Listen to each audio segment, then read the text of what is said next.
दोस्तों मंडे से जो तेजी का दौर शुरू हुआ था वो आज भी कायम रहा और काफ़ी अच्छी तेजी देखने को मिली है। सेंसेक्स वाइज अगर आप देखेंगे तो उतनी तेजी आपको देखने को नहीं मिलेगी, लेकिन मिड कैप में और स्मॉल कैप में आज काफ़ी शानदार प्रदर्शन देखने को मिला है। अब यहाँ पे आगे की क्या संभावना बन रही है उसको समझने की कोशिश करेंगे। यहाँ पे कुछ लेटेस्ट अपडेट है मार्केट को लेकर जिनको एक एक करके डिस्कस करेंगे। मार्केट एक्सपर्ट क्या कह रहे हैं इस समय, क्या तेजी का दौर लौट आया या फिर अभी भी भारी भरकम गिरावट बाकी है, क्योंकि लोगों को भरोसा बन नहीं पा रहा है। लगातार पिछले 5 महीनों से जो गिरावट थी उस पर अचानक से जो तेजी का दौर है वो क्या है इशारा, उसको समझेंगे। क्या ये सिर्फ शॉर्ट कवरिंग है या फिर वाकई में फ्रेश एंट्री ले रहे लोग। और यहाँ पे देख सकते हो कि बैंक ऑफ अमेरिका की तरफ से एक लेटेस्ट रिपोर्ट जारी की है बाजार को लेकर जो चौंकाने वाली है, जिसको जानेंगे इस वीडियो के माध्यम से। और इंटरनेशनल मार्केट खुल चुके हैं, वहाँ से सिग्नल काफ़ी पॉजिटिव दिखाई दे रहे हैं इस समय। लेकिन फ्रेंड्स उससे पहले अगर आप पहली बार हमारे चैनल पे आए तो चैनल को सब्सक्राइब कर दीजिए, एक बेल आइकॉन दबा दीजिए ताकि जब भी नया वीडियो बने पहला नोटिफिकेशन आपको मिले। वीडियो पसंद आए तो लाइक से ज़रूर कीजिए। चलो फ्रेंड्स वीडियो स्टार्ट करते हैं। मैं हूँ आपका दोस्त एसपी दवे और हमारे अपने चैनल ऑनलाइन कमाई में आपका बहुत बहुत स्वागत है। सबसे पहले बीएसई सेंसेक्स की बात कर ले तो आज 75,449 के स्तर पे क्लोजिंग थी। 147 पॉइंट की तेज़ी देखने को मिली, यानी 0.20% की तेज़ी थी। आज निफ्टी 50 की बात कर ले तो 22,907 के स्तर पे क्लोजिंग देखने को मिली है। 0.32% की यहाँ पर भी तेज़ी थी। लेकिन निफ्टी नेक्स्ट 50 ने आज कमाल किया है, 61,953 के स्तर पे आ चुका है, जहाँ पे 1.61% की शानदार तेज़ी थी। यानी निफ्टी नेक्स्ट 50 ने आज बेहतर प्रदर्शन किया है। और जो सबसे शानदार जो तेज़ी थी और जो विनर थे बाजार का आज वो मिड कैप था। निफ्टी मिड कैप 50 में 2.48% की ज़बरदस्त तेज़ी थी और निफ्टी मिड कैप 100 में 2.63% की तेज़ी थी। यानी आज मिड कैप ने बहुत ही बेहतर प्रदर्शन किया है। और यहाँ तक कि निफ्टी स्मॉल कैप 100 में भी 2.43% की तेज़ी थी और निफ्टी स्मॉल कैप 50 में 1.99% की तेज़ी थी। तो जो सबसे शानदार आज तेज़ी अगर देखने को मिले तो वो मिड कैप के अंदर थी। यहाँ पे आज मिड कैप विनर है बाजार का और ओवरऑल आपका प्रदर्शन इस सबका अच्छा रहा। अब सेक्टरल इंडेक्स की बात कर ले तो आज जो सबसे शानदार तेज़ी अगर कहीं देखने को मिले तो वो है निफ्टी रियलिटी में 2.80% की ज़बरदस्त तेज़ी थी। और उसके बाद कहीं तेज़ी तो निफ्टी पीएसयू बैंक में 1.98%, यानी लगभग 2% की तेज़ी निफ्टी पीएसयू बैंक में भी थी। और यहाँ पे देख सकते हो निफ्टी बैंक में भी 0.79% के आसपास की तेज़ी थी। निफ्टी फाइनेंशियल सर्विस ने भी आज बेहतर किया, 1.03% की तेज़ी। और यहाँ पे निफ्टी मेटल भी आज बेहतर कर चुका है, 1.27% की तेज़ी। यहाँ पे देख सकते हो कि दो सेक्टर ऐसे थे जिसमें आज गिरावट हुई और वो है निफ्टी एफएमसीजी 0.55% की गिरावट और निफ्टी आईटी जहाँ पे 1.08% की बड़ी गिरावट थी। और इसी वजह से आज सेंसेक्स में दबाव देखने को मिला निफ्टी आईटी की वजह से। अब ग्लोबल मार्केट खुल चुके हैं और वहाँ से सिग्नल पॉजिटिव देखने को मिल रहे। तो डाउ जोन इस समय 41,814 के स्तर पर है, जहाँ पे 0.56% की तेज़ी है। S&P 500 की बात करें तो 5,649 के स्तर पे 0.62% की तेज़ी देखने को मिल रही है। नेस्डैक कॉम्पोजिट की बात करें तो 17,650 के स्तर पर जब 0.84% की तेज़ी देखने को मिल रही है। और रज़ेल 2000 इंडेक्स की बात करें तो 2055 के स्तर पर इसमें आपको दिखाई देगा, जहाँ पे 0.26% की तेज़ी है। और NYSE कॉम्पोजिट 19,440 के स्तर पर है, जहाँ पे 0.097% की तेज़ी है। ओवरऑल अगर आप देखें तो सभी इंडेक्स ग्रीन है और अच्छी तेज़ी देखने को मिल रही है और मात्र इस समय शुरुआत अच्छी है।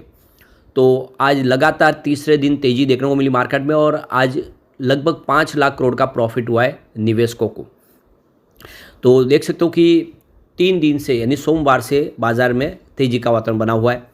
सेंसेक्स में 148 पॉइंट की तेज़ी रही तो निफ्टी 22,900 को पार कर गया। मिड कैप स्मॉल कैप में काफ़ी अच्छी तेज़ी देखने को मिली। तो आप देख सकते हो कि यहाँ पे एफएमसीजी और आईटी को छोड़कर बाकी सेक्टर इंडेक्स ने क्लोजिंग हरे निशान में दी है। निवेशकों की नज़रें अब अमेरिकी फेडरल रिजर्व की बैठक के नतीजों पर टिकी है, जिसके आज देर रात आने की उम्मीद है। तो बीएसई में लिस्टेड कंपनियों का कुल मार्केट कैपिटलाइजेशन अगर आप देखें तो बढ़ के 404.95 लाख करोड़ पहुंच गया है। तो काफ़ी 17 मार्च को यह 399.85 करोड़ के आसपास था। तो काफ़ी अच्छा रहा प्रदर्शन, बेहतर रहा। तो बाजार को लेकर जियोजित फाइनेंशियल सर्विस के विनोद नायर का कहना है कि घरेलू बाजार में आज भी तेजी जारी रही। हाल में हुए करेक्शन के चलते वैल्यूएशन अच्छा हो गया है। इस राहत रैली की स्थिरता बुनियादी बातों में होने वाले सुधार पर निर्भर करती है। बाजार में बड़े आधार वाली रिकवरी देखने को मिली है। सरकार द्वारा स्टील आयात पर टैक्स लगाने के फैसले के बाद मेटल शेयरों में तेजी आई है। टैरिफ से जुड़ी अनिश्चितताओं और विकास संबंधी चिंताओं के मद्देनजर आज की फेड नीति और टिप्पणियों पर निवेशकों की नज़र रहेगी। इससे ब्याज दरों पर यूएस फेड के नज़रिए का अंदाज़ा लगाया जा सकता है। तो बाजार की तेज़ी को 5 पॉइंट में आपको समझना चाहिए। आज जो तेज़ी बनी और पिछले 2 दिनों से तेज़ी थी, तो देख सकते हो कि कभी विदेशी निवेशकों की भारी बिकवाली तो कभी ग्लोबल मंदी की आशंका। लेकिन अब जैसे जैसे बाजार में हरियाली लौट रही है, निवेशकों के मन में भी एक सवाल उठ रहा है, क्या भारतीय शेयर बाजार बुरे मार्केट के दौर से जो गुजर चुके हैं और क्या वाकई में एक नई रैली की शुरुआत हो सकती है। हाल के महीनों में शेयर बाजार में दबाव में देखने को मिला। ग्लोबल स्तर पर अमेरिका की आर्थिक नीतियों, ब्याज दरों में बढ़ोतरी की चिंता, विदेशी संस्थागत निवेशकों की लगातार बिकवाली ने बाजार को कमज़ोर किया था। हालांकि अब कुछ ऐसे संकेत मिल रहे जो बता दें कि शेयर बाजार की स्थिति बदल सकती है और निवेशकों के लिए एक नया अवसर सामने आ सकता है। तो पहला पॉइंट देखें तो वो है विदेशी निवेशकों के लौटने की आहट। सबसे पहले अमेरिकी इकोनॉमी की स्थिति को देखें तो वहाँ मंदी की आहट सुनाई देने लगी है। राष्ट्रपति डोनाल्ड ट्रंप की नई नीतियों के कारण अमेरिका की जीडीपी में गिरावट आने का अनुमान जताया जा रहा है। मंदी के संकेत मिलने से फेडरल रिजर्व जल्दी ब्याज दरों में कटौती करने को मजबूर हो सकता है। जब अमेरिका में ब्याज दरें घटी है तो विदेशी निवेशक भारत जैसे उभरते बाजारों की ओर देखते हैं, जिससे भारतीय शेयर बाजार में फिर से विदेशी लौट सकते हैं। सबसे पहले अमेरिका की दूसरा जो पॉइंट है, भारत की आर्थिक स्थिति बेहतर हुई है। दूसरी ओर भारत की आर्थिक स्थितियों में बेहतरी देखने को मिल रही है। रिजर्व बैंक ऑफ इंडिया ने ब्याज दरों में कटौती की प्रक्रिया शुरू कर दी है, जिससे आने वाले दिनों में लोन सस्ता हो सकता है और खपत में बढ़ोतरी हो सकती है। फूड इन्फ्लेशन कंट्रोल में है। क्रूड ऑयल के दाम भी स्थिर बने हुए हैं, इससे भी रेट कट की संभावना बनी हुई है। सरकार की कैपिटल एक्सपेंडिचर योजनाएं तेज हो रही है, जिससे बाजार को नई मजबूती मिल सकती है। तीसरा यहाँ पे जो पॉइंट है वो है अमेरिकी डॉलर इंडेक्स में गिरावट। इस सब के अलावा अमेरिकी डॉलर में जो गिरावट है वो भारत के लिए फ़ायदेमंद साबित हो सकती है। ट्रंप सरकार अमेरिका की 10 ईयर ट्रेजरी बॉन्ड यील्ड को कम करने पर जोर दे रही है। अगर डॉलर इंडेक्स में गिरावट आती है तो इससे भारतीय रुपया मजबूत होगा। साथ ही आरबीआई के लिए ब्याज दरों को और कम करने का रास्ता भी साफ होगा। इससे भारतीय कंपनियों को सस्ते कर्ज मिल सकते हैं, जिससे ग्रोथ को सपोर्ट मिलेगा। यह न सिर्फ स्टॉक मार्केट बल्कि पूरी अर्थव्यवस्था के लिए सकारात्मक संकेत हो सकता है। जो चौथा पॉइंट है वो है भारत में राजनीतिक स्थिरता। तो शेयर मार्केट के लिए एक अच्छी खबर यह है कि भारत में राजनीतिक स्थिरता बनी हुई है। केंद्र में एक स्थिर सरकार है। अनुकूल नीतियां भारत के लिए पॉजिटिव संकेत है। साथ ही घरेलू निवेशकों की लगातार भागीदारी बनी हुई है, जो बाजार को सपोर्ट कर रही है। पांचवा है निवेशकों के लिए बाजार में नए सिरे से एंट्री के मौके। अब सवाल उठता है कि क्या निवेशकों को बाजार में नए सिरे से एंट्री करनी चाहिए। शेयर मार्केट में लंबे करेक्शन के बाद अब एक बार फिर सुधार देखने को मिल रहा है। सेंसेक्स और निफ्टी पिछले 3 दिनों से लगातार हरे निशान में बंद हुए। कुछ एनालिस्ट का मानना है कि निफ्टी के लिए अब 24,000 का स्तर संभव लग रहा है, लेकिन यह सफर अभी पूरी तरह से सीधा नहीं होगा। बाजार में बीच बीच में गिरावट देखने को मिल सकती है, खासतौर पर अगर अमेरिका में मंदी और ट्रंप की टैरिफ पॉलिसी को जैसी जो चुनौतियाँ आती है। तो ऐसे में निवेशकों के लिए समय अपने पोर्टफोलियो को सही तरीके से रीस्ट्रक्चर करने का है। जो स्टॉक मजबूत है और जिनका फंडामेंटल अच्छा है उन पर ध्यान देना चाहिए। वही कमजोर स्टॉक से बाहर निकलने पर विचार करना चाहिए। अगर बाजार में गिरावट आती है तो उसे एक अवसर की तरह देखें। अच्छी क्वालिटी के स्टॉक में निवेश के बारे में सोचें। अब यहाँ पे जो बड़ी अपडेट निकल के आ रही है, बैंक ऑफ अमेरिका ने यानी बोफा सिक्योरिटीज ने चेतावनी दी है कि चीनी बाजार में जल्द ही एक बड़ा करेक्शन आ सकता है।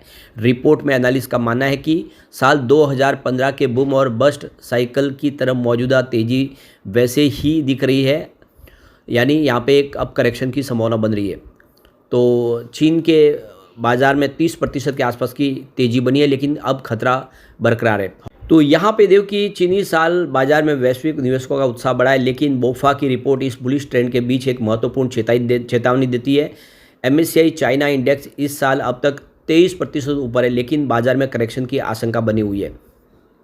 तो देख सकते हो कि बोफा कह रहे हैं कि चीनी बाजार में भी भारी गिरावट हो सकती है, और ऐसे में जो निवेशक जो FI चीन की तरफ जा रहे हैं उनका रुख इंडिया की तरफ हो सकता है। ये इंडिया के लिए अच्छी खुशखबरी हो सकती है। लेकिन फ्रेंड्स, कोई भी इन्वेस्टमेंट करने से पहले अपने फाइनेंशियल एडवाइजर से एडवाइस ले ले या अपना खुद का रिसर्च करें, क्योंकि मैंने वीडियो आपके एजुकेशनल पर्पज़ के लिए ही बनाया। वीडियो पसंद आए तो लाइक से जरूर कीजिए और चैनल को सब्सक्राइब कर दीजिए। Thank you friends.